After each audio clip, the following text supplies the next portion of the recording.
بچوں، آج جو کہانی میں آپ کو سنانے جا رہی ہوں اس کا نام ہے خون کا پیاسا۔ موسم بہت خراب تھا۔ دھند اتنی تھی کہ سامنے پڑی چیز دکھائی نہ دیتی تھی۔ سیاہ بادل چھائے ہوئے تھے، لگتا تھا خوفناک طوفان آنے والا ہے۔ ایسے میں شمال کی طرف سے آسمان پر ایک ہوائی جہاز نمودار ہوا۔ یہ ایک مسافر بردار طیارہ تھا جو مسافروں کو لے کر دارالحکومت کی طرف جا رہا تھا۔ جہاز کا کیپٹن ایک ماہر ہوا باز تھا۔ وہ سرخ سفید رنگ اور خوبصورت نقش و نگار کا مالک تھا، مگر اس وقت اس کے چہرے پر پریشانی کے آثار اور ماتھے پر شکنیں پھیلی ہوئی تھیں، کیونکہ جہاز کے انجن میں کچھ خرابی پیدا ہو گئی تھی اور موسم بھی بہت خراب تھا۔ اسے ایئر لائن کی ملازمت اختیار کیے 6 سال بیت گئے تھے اور وہ ان گنت مسافروں کو ان کی منزل مقصود تک پہنچا چکا تھا۔ آج تک اس نے اتنا خراب موسم نہیں دیکھا تھا۔ سیاہ بادل دل پر دہشت طاری کر رہے تھے اور وہ سخت پریشان معلوم ہوتا تھا۔ اس کا معاون پائلٹ بھی پریشان تھا۔ وہ کمزور دل کا مالک تھا اور موت کا خوف اس کے چہرے پر نظر آ رہا تھا۔ جہاز کے مسافر خطرے سے بے نیاز خوش گپیوں میں مصروف تھے کہ ایک مسافر نے اپنے ساتھی سے باتیں کرتے کرتے اپنے برابر کی کھڑکی سے پردہ ہٹا کر باہر کا منظر دیکھا تو وہ چونک پڑا۔ طوفان شروع ہو چکا تھا اور جہاز اس کی زد میں تھا۔ چاروں طرف پھنکارتی لہراتی بجلیاں کوند رہی تھیں۔ جہاز کو مسلسل جھٹکے لگ رہے تھے۔ مسافر خوفزدہ ہو گیا اور اس نے اپنے ساتھی کو موسم کی خرابی سے آگاہ کیا۔ چند لمحوں میں ہی سب مسافروں کو خطرے کا احساس ہو گیا اور ان میں سراسیمگی پھیل گئی۔ کچھ دیر پہلے جہاں امن و سکون تھا، اب وہاں خوف اور دہشت کا سما نظر آ رہا تھا۔ مسافروں میں چند غیر ملکی بھی تھے۔ سبھی اپنے اپنے طریقے سے خدا کو یاد کر رہے تھے۔ بچے بھی سہم کر اپنی ماؤں سے چمٹ گئے تھے۔ ایئر ہوسٹس مسافروں کو حوصلے کی تاکید کر رہی تھی، مگر اس کا اپنا دل بھی کسی انجانے خدشے سے لرز رہا تھا۔ کیپٹن سجاد نے کنٹرول ٹاور والوں کو جہاز کی خرابی کی اطلاع کر دی تھی اور دل میں دعا کر رہا تھا کہ اس خطرناک طوفان سے بچ کر نکل جائے، مگر بدقسمتی ان کے ساتھ تھی اور مشکلات کا آغاز کنٹرول ٹاور سے رابطہ منقطع ہونے سے ہو چکا تھا۔ جہاز طوفان میں ڈگمگا رہا تھا اور کنٹرول سے باہر ہوا جا رہا تھا۔ ہوا باز نے جہاز کے سب انجن چلا دیے، مگر کوئی فائدہ نہ ہوا۔ ہوا کا دباؤ بڑھتا جا رہا تھا اور کسی وقت بھی جہاز ٹکڑے ٹکڑے ہو سکتا تھا۔ پھر جہاز کو ایک زبردست جھٹکا لگا، شاید جہاز کے ایک حصے میں آگ لگ گئی تھی۔ کیپٹن سجاد نے مڑ کر جائزہ لیا تو اس کا دل کانپ گیا۔ جہاز کے پچھلے حصے میں واقعی آگ لگ چکی تھی۔ اگر جہاز کو فوراً ہی نہ اتارا جاتا تو خدشہ تھا کہ آگ پٹرول ٹینک تک پہنچ جاتی اور جہاز فضا میں ہی پھٹ جاتا۔ سجاد نے معاون پائلٹ کی طرف دیکھا جو موت کے خوف سے لرز رہا تھا۔ وہ جہاز کو نیچے لے آیا اور زمین پر نگاہ ڈالی۔ جہاز ایک صحرا سے گزر رہا تھا اور دور دور تک ریت پھیلی ہوئی تھی۔ تب اس خوفناک لمحے سجاد نے ایک فیصلہ کیا اور جہاز کا رخ نیچے کی طرف کر دیا۔ وہ جہاز کو ریت پر اتارنا چاہتا تھا۔ جہاز چند لمحے تو اس کے کنٹرول میں رہا، پھر اسے ایک جھٹکا لگا جس کے ساتھ ہی مسافروں کی چیخیں بلند ہو گئیں۔ سجاد کا دل بھی اچھل کر حلق میں آ گیا۔ جہاز کے سبھی انجنوں نے کام کرنا بند کر دیا تھا اور اب وہ تیزی سے زمین کی طرف بڑھ رہا تھا۔ سجاد اس صورتحال سے مایوس ہو چکا تھا اور اسے اندازہ ہو گیا تھا کہ چند لمحے بعد ان کے ساتھ کیا ہونے والا ہے۔ اس نے آخری مرتبہ جہاز کو سیدھا کرنے کی کوشش کی مگر ناکام رہا اور مایوس ہو کر آنکھیں بند کر لیں۔ اس کا ساتھی پائلٹ بھی بے ہوش ہو چکا تھا۔ پھر ایک زوردار دھماکے سے جہاز زمین سے ٹکرایا اور اس کا اگلا حصہ ریت میں دھنس گیا اور پچھلا حصہ جو جل رہا تھا پھٹ گیا، جس سے مسافروں کے ٹکڑے دور دور تک پھیل گئے۔ طوفان اس وقت شدت پر تھا۔ ریت بگولوں کی صورت اڑ رہی تھی۔ جہاز کی آگ ابھی تک پٹرول ٹینک تک نہیں پہنچی تھی، اس لیے بگولوں کی صورت اڑتی ریت اس پر پڑی تو آگ بجھ گئی، مگر اس وقت تک تمام مسافر ہلاک ہو چکے تھے یا شدید زخمی تھے اور اس ویران بیابان صحرا میں کوئی امداد نہ ہونے کی بنا پر جلد ہی موت کے بھیانک پنجوں میں جانے والے تھے۔ کچھ دیر بعد جب طوفان تھما تو ہر طرف بربادی کا سما تھا۔ انسانی جسموں کے ٹکڑے جگہ جگہ بکھرے پڑے تھے۔ جو مسافر زخمی ہوئے تھے ان میں سے بھی کئی زخموں کی تاب نہ لا کر آہستہ آہستہ دم توڑ رہے تھے، مگر ایک شخص جو نہ صرف زندہ بچ گیا تھا بلکہ اس کے زخم بھی معمولی نوعیت کے تھے، وہ تھا بدقسمت طیارے کا کیپٹن سجاد۔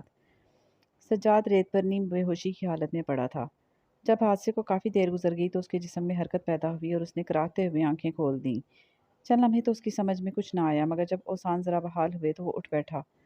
اس نے اپنے جسم پر نگاہ ڈالی، جسم کے مختلف حصوں کو ہلا کر دیکھا۔ جب اسے یقین ہو گیا کہ وہ موت کے پنجوں سے صاف بچ کر نکل آیا ہے تو فرتے مسرت سے اس نے قہقہا لگایا، مگر فوراً ہی ٹھٹک کر رک گیا۔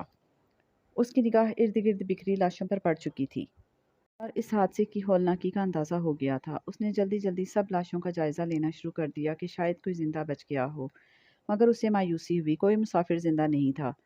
اس نے اپنی کلائی پر بندھی گھڑی پر نگاہ ڈالی تو شام کے 5 بجنے والے تھے۔ اس کا مطلب تھا کہ حادثے کو 8 گھنٹے گزر چکے تھے۔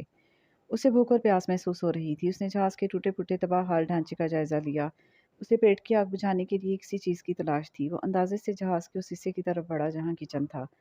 جب وہ کچن والے حصے میں پہنچا تو اس نے دیکھا کہ جہاز کی سیکنڈ ایئر ہوسٹس کی کٹی پٹی لاش دروازے کے قریب پڑی تھی۔